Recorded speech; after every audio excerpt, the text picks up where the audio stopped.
1879 Germany के उल्म शहर में 14 मार्च को एक बच्चे का जन्म होता है। उस टाइम किसी को क्या पता था ये बच्चा आने वाले समय का एक महान साइंटिस्ट बनेगा। जी हाँ, हम बात कर रहे हैं सर एल्बर्ट आइंस्टाइन के बारे में। उनका बचपन थोड़ा अजीब था और सुन के आपको भी हैरानी होगी। आइंस्टाइन ने 4 साल की उम्र तक बोलना शुरू ही नहीं किया था। उनके पेरेंट्स को लगता था कि शायद उनमें ही कोई प्रॉब्लम है। फिर एक दिन डिनर टेबल पर पहली बार एल्बर्ट आइंस्टाइन ने बोला, the soup is too hot. उनके माता पिता सरप्राइज्ड हो गए। जब आइंस्टाइन छोटे थे उनके पिता ने उन्हें एक मैग्नेटिक कंपास दिया। आइंस्टाइन इससे फैसिनेट हो गए, कैसे निडल हमेशा नॉर्थ को पॉइंट करती है यह उन्हें समझ नहीं आया। यह क्यूरियोसिटी उनकी साइंटिफिक जर्नी की शुरुआत थी। आइंस्टाइन के पिता का नाम हर्मन आइंस्टाइन और माँ का नाम पॉलिन कॉश था। हर्मन एक इलेक्ट्रिकल इंजीनियर और सेल्समैन थे, जबकि पॉलिन एक अकम्प्लिश्ड पियानिस्ट थी। आइंस्टाइन को म्यूजिक का शौक भी उनकी माँ से मिला। बचपन में ही उन्होंने एक और इंसिडेंस फेस किया जो उनकी क्यूरियोसिटी को और बढ़ावा दिया। एक बार उन्होंने अपने फिजिक्स टीचर को यह पूछा, Why do the arrow of the compass always point north? यह क्वेश्चन दिखाता है कि आइंस्टाइन बचपन से ही कितने इंक्विजिटिव थे। स्कूल लाइफ में आइंस्टाइन को काफी स्ट्रगल फेस करने पड़े। स्कूल में आइंस्टाइन डिसिप्लिन नहीं थे और उनका इंटरेस्ट सिर्फ थ्योरेटिकल फिजिक्स में ही था। एक टीचर ने कहा, आइंस्टाइन तुम कभी कुछ नहीं बन सकते। आइंस्टाइन को यह सुनकर बहुत बुरा लगा और उनकी आंखों में आंसू आ गए।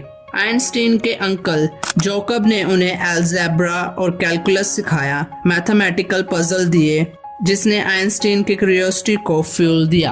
15 साल की उम्र में आइंस्टाइन ने जर्मनी का स्कूल छोड़ दिया और स्विट्जरलैंड के स्कूल में एडमिशन ले लिया, जहां उन्हें एक्सपेरिमेंटल फिजिक्स का एक्सपोजर मिला।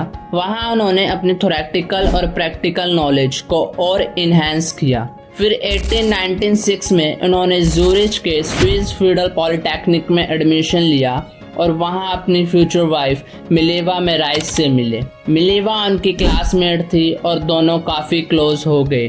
1900 में ग्रेजुएशन कंप्लीट होने के बाद उन्हें जॉब मिलने में काफ़ी मुश्किलें हुई।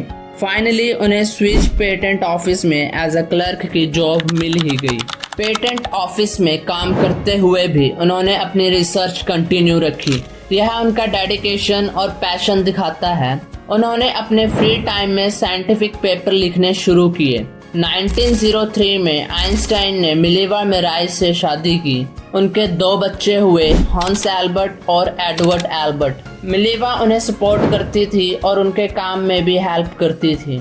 उन्होंने अपनी थ्योरेटिकल रिसर्च को आगे बढ़ाया और काफ़ी इम्पोर्टेंट डिस्कवरीज की। 1905 था आइंस्टाइन का एनस मिराबिलस यानी miracle year.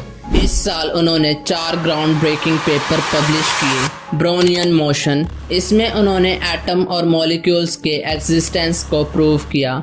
Photo electric effect, light किसी मेटल सरफेस पर पड़ती है और इलेक्ट्रॉन एमिट होते हैं। इस डिस्कवरी के लिए उन्हें 1921 में नोबेल प्राइज मिला। स्पेशल थ्योरी ऑफ रिलेटिविटी, इस थ्योरी ने स्पेस और टाइम के कॉन्सेप्ट को रीडिफाइन किया।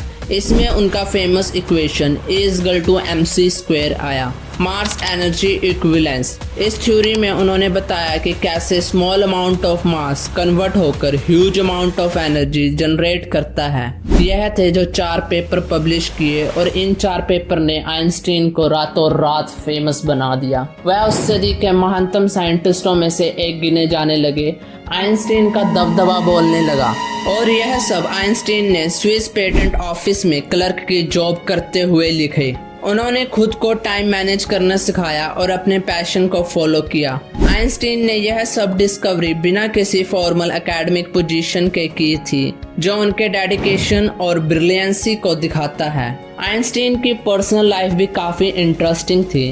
उनकी वाइफ मिल्विया मेराइस भी एक फिजिस्ट थी और उन्होंने आइंस्टीन के रिसर्च वर्क में काफ़ी मदद की थी, बट पेपर पब्लिश होने पर उनका कोई नाम नहीं था, उनको कोई क्रेडिट नहीं दिया गया। 1919 में आइंस्टीन ने मिल्विया मेराइस से तलाक लिया और अपनी कज़न एल्सा आइंस्टीन से शादी की।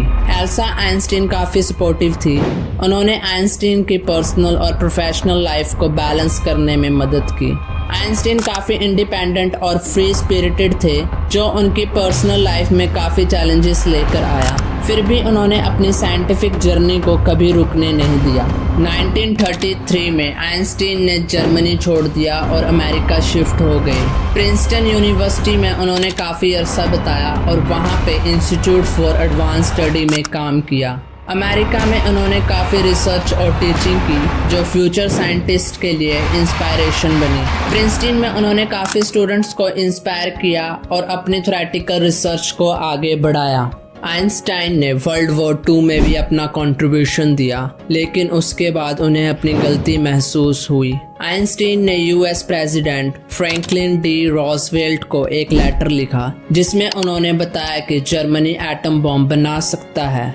इस लेटर के बाद मैनहट्टन प्रोजेक्ट शुरू हुआ और इस प्रोजेक्ट को लीड कर रहे थे जे रॉबर्ट ओपेनहाइमर, जिन्हें फादर ऑफ एटॉमिक बॉम्ब के नाम से भी जाना जाता है। बाद में आइंस्टीन को इस प्रोजेक्ट का रिग्रेट हुआ।